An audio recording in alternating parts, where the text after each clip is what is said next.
الحمد لله رب العالمين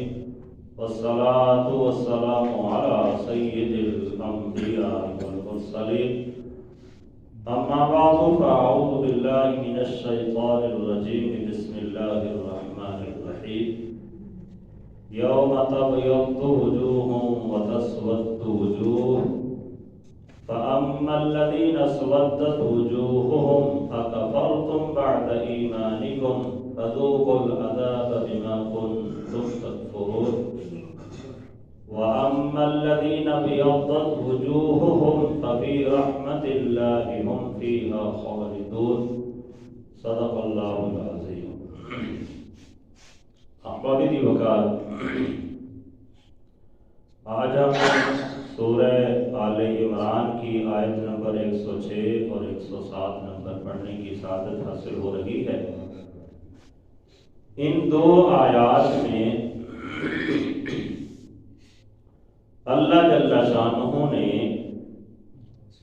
جنتیوں اور جہنمیوں کے چہروں کی جو کیفیت ہوگی میدان محشر میں اس کو بیان فرمایا کہ جو لوگ کافر ہیں، جنہوں نے کفر کیا یا برے اعمال کیے،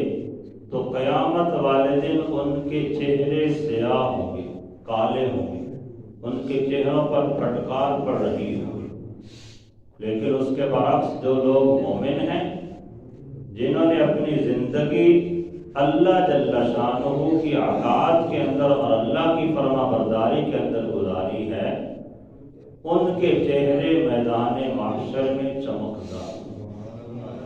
اس کا تذکرہ یہاں پہ اللہ جل شانہ نے بیان فرمایا. ارشاد فرمایا یوم تبیض وجوہ وتسود وجوہ،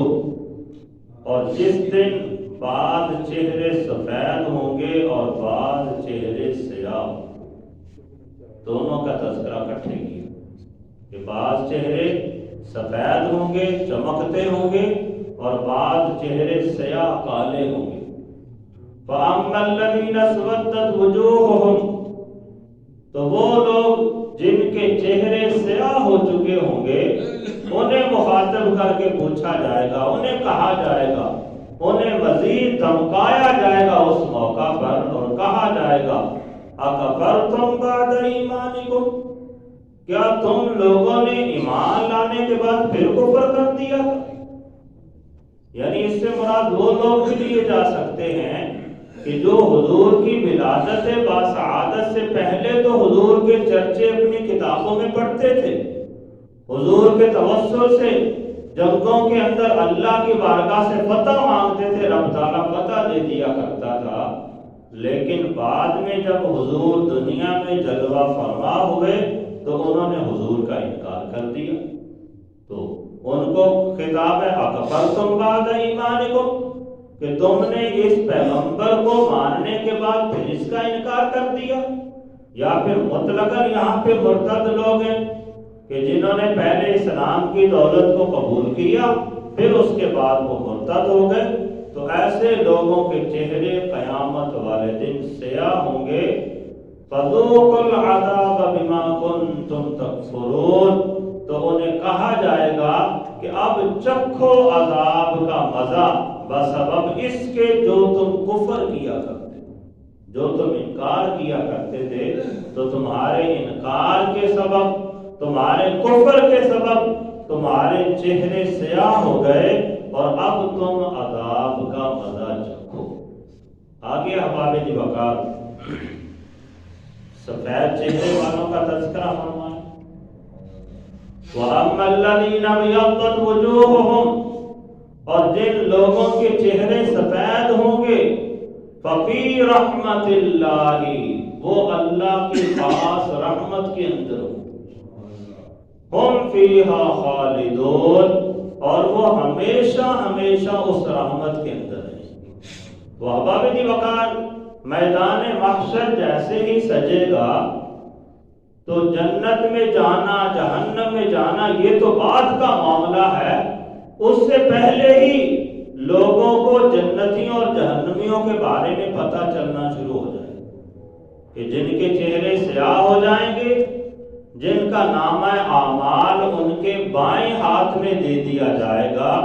یہ نشانی ہوگی کہ یہ لوگ جہنمی ہیں، جہنم کی طرف جا رہے ہیں۔ اور جن کے چہرے چمکتے ہوں گے، چمکدار ہوں گے، اور ان کا نامہ اعمال ان کے دائیں ہاتھ میں دے دیا جائے گا، تو یہ نشانی ہوگی کہ یہ وہ لوگ ہیں جو جنت میں جانے والے ہیں۔ تو احباب وقار، قرآن کریم میں متعدد مقامات پر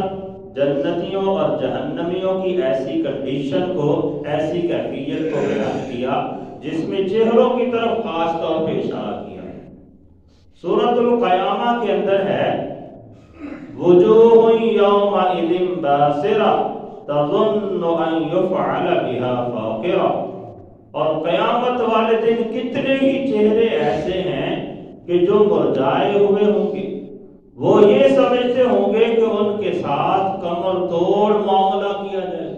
یعنی ایسے عذاب کے اندر انہیں مبتلا کیا جائے گا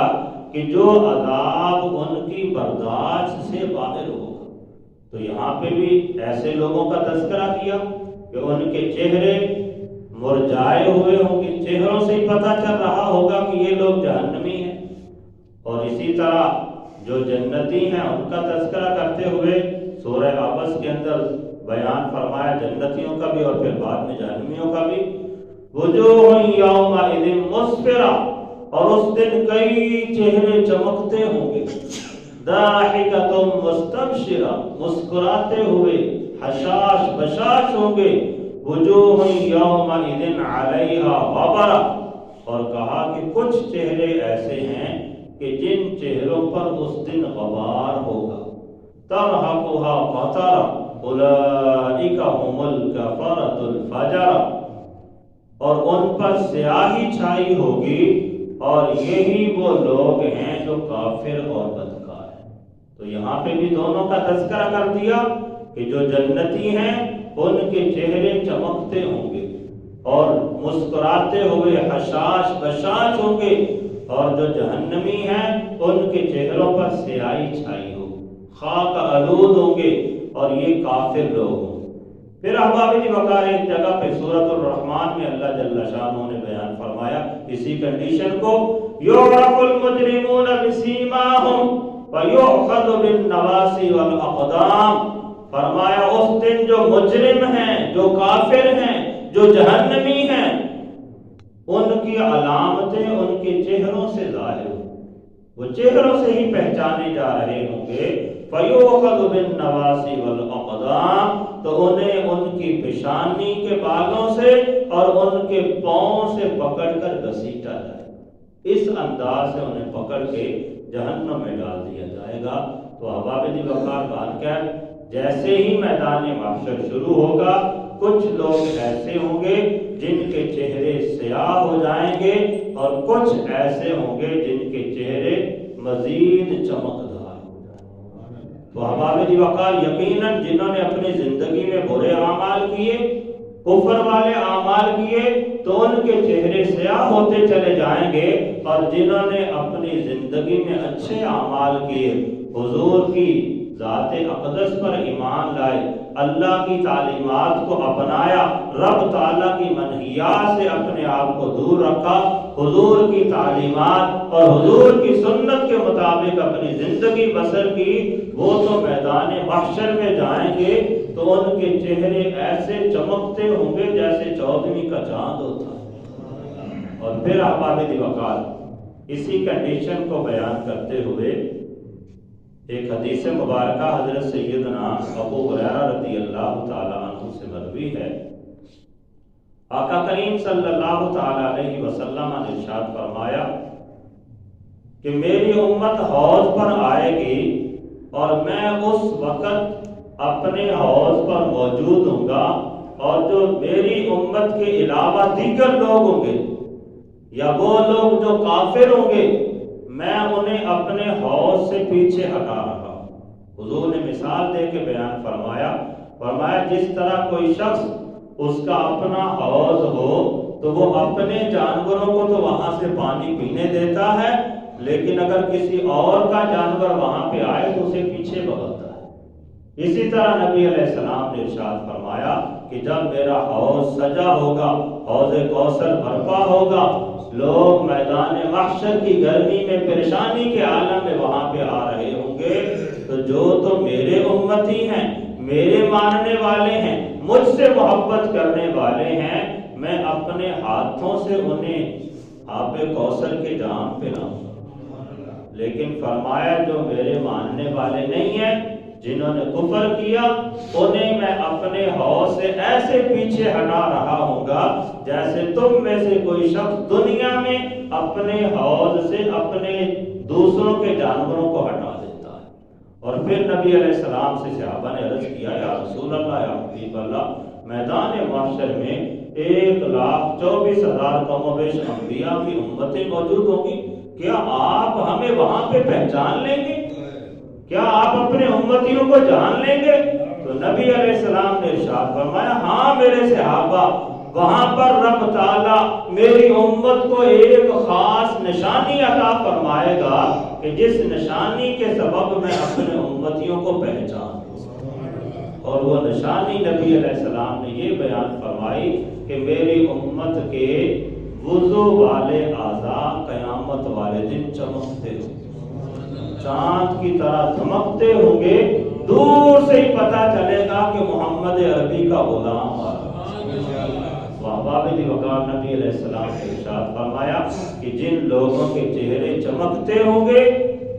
یقیناً جو لوگ دنیا میں نماز کا اہتمام کرتے ہیں، وضو کرتے ہیں، انہی کے ادا چمکیں گے نا۔ حضور نے ارشاد فرمایا وضو والے ادا چمکتے ہوں گے، اور جو وضو کرتے ہی نہ ہو، سال کے بعد ایک دن عید کی نماز پڑھ لی یا کوئی بہت تیر مارا تو جمعے والے دن حاضر ہو گیا، اس کے ساتھ تو خدا نہ خواستہ کہیں ایسی نہ ہو کہ اس کا چہرہ قیامت والے دن چمکے ہی نہ۔ تو ہمیں اس چیز کا بھی لحاظ کرنا چاہیے کہ ہم باقاعدگی کے ساتھ 5 وقتہ کی نماز کا اہتمام کریں، وضو کریں، تاکہ ہمارے چہرے قیامت والے دن چمکتے ہوں۔ بارکہ صحابہ وقار نبی علیہ السلام نے ارشاد فرمایا کہ میری امت کی خاص نشانی ہوگی کہ ان کے چہرے قیامت والے دن چمکتے ہوں گے، اور ان کے وضو والے دیگر اعضاء بھی قیامت والے دن چمکدار ہوں گے، جس کی وجہ سے میں پہچان جاؤں گا کہ یہ میرے امتی۔ پھر صحابہ وقار اسی حدیث میں، یہ مسلم شریف کا حدیث ہے، آگے جا کے بیان فرمایا نبی علیہ السلام نے کہ کچھ لوگ ایسے ہوں گے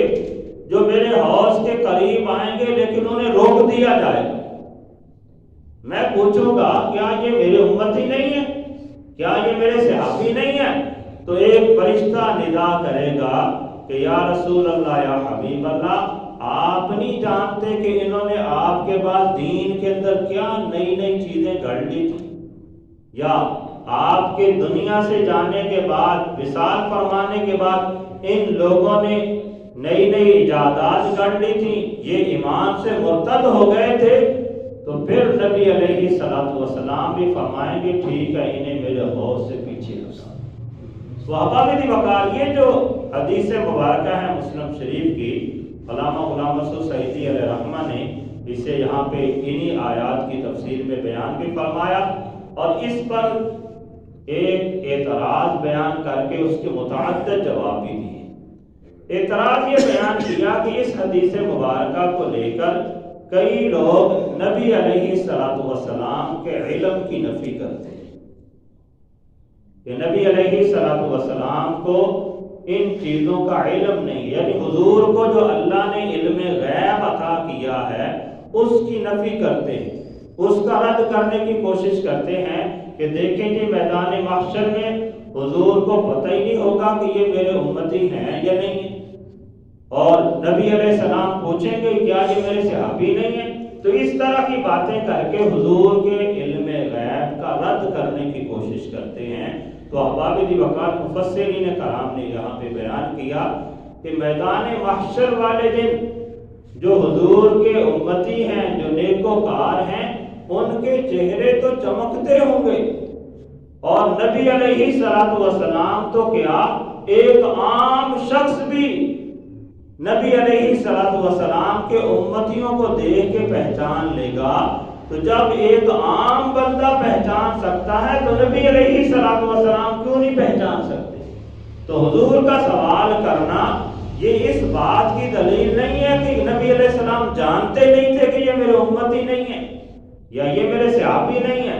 یہاں پہ فقہاء کرام نے بیان کیا کہ اور کئی حکمتیں ہو سکتی ہیں۔ اس حدیث کو اگر علم غیب کے رد میں بیان کیا جائے تو اگر بندہ تھوڑا سا غور و فکر کرے تو یہی حدیث مبارکہ حضور کے علم غیب پہ دلالت کر رہی ہے، کیونکہ نبی علیہ السلام نے تو یہ سب کچھ بیان فرما دیا اپنی زندگی کے اندر ہی۔ اگرچہ چہروں کا سفید ہونا یا سیاہ ہونا اسے تو قرآن میں صراحت کے ساتھ بیان کر دیا گیا، لیکن جو اگلی کنڈیشن ہے کہ کچھ لوگوں کو میدان محشر والے دن وہاں سے روک دیا جائے گا، اور کئی لوگوں کو میں خود روک رہا ہوں گا، جیسے کوئی بندہ اپنے حوض سے دوسروں کے جانوروں کو روکتا ہے، تو یہ نبی علیہ السلام کب بیان فرما رہے ہیں؟ میدان محشر پتہ نہیں ابھی ہزاروں سال بعد ہوگا، اور نبی علیہ السلام کو دنیا سے پردہ کیے ہوئے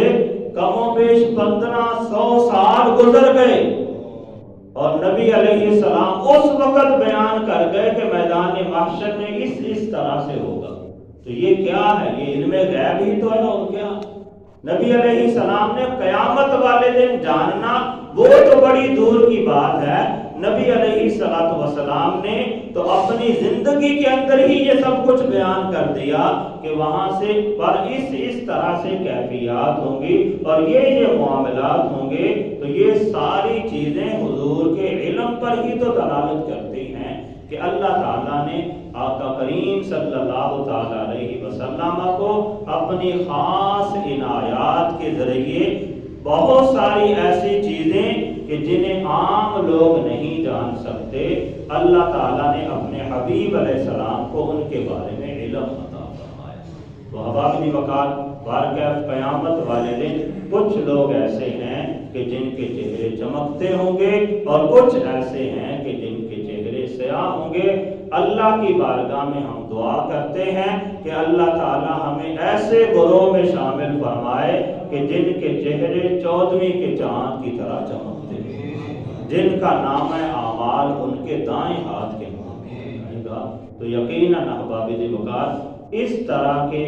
مقام تک پہنچنے کے لیے ہمیں دنیا کے اندر ہی تیاری کرنے کی ضرورت ہے کہ ہم آج سے ہی تیاری شروع کر دیں، اپنے ہر فعل کو قرآن و سنت کے مطابق بنا لیں، قرآن کی اور نبی علیہ السلام کی تعلیمات کے مطابق اپنی زندگی بسر کریں، جن سے اللہ اور اس کے حبیب نے منع فرمایا ہے ان سے اپنے آپ کو دور رکھیں۔ تو یقیناً پھر ہم بھی ایسے لوگوں کی فہرست میں آ جائیں گے جن کے چہرے قیامت والے دن چمکیں۔